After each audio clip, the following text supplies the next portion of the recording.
அதிகமா ஜெபிங்க. இன்னும் அதிகமாய் கர்த்தருக்கு உண்மை உள்ளவர்களா இருங்க.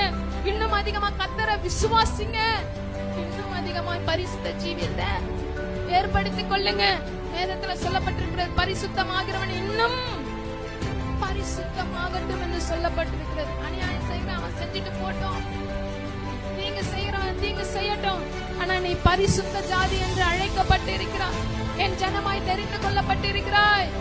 நீ இன்னும் பரிசுத்தத்தின் மேல் பரிசுத்தம் அடையும் பொழுது பரிசுத்த அலங்காரத்தினுடைய கர்த்தரை தொழுது கொள்ள முடியும். பரிசுத்த உள்ளத்தோடு கர்த்தரை நாம் தரிசிக்க முடியும். பிரியமான தேவனுடைய பிள்ளைகளே, பரிசுத்தவான்களுடைய ஜெபம் கர்த்தருக்கு பிரியம்.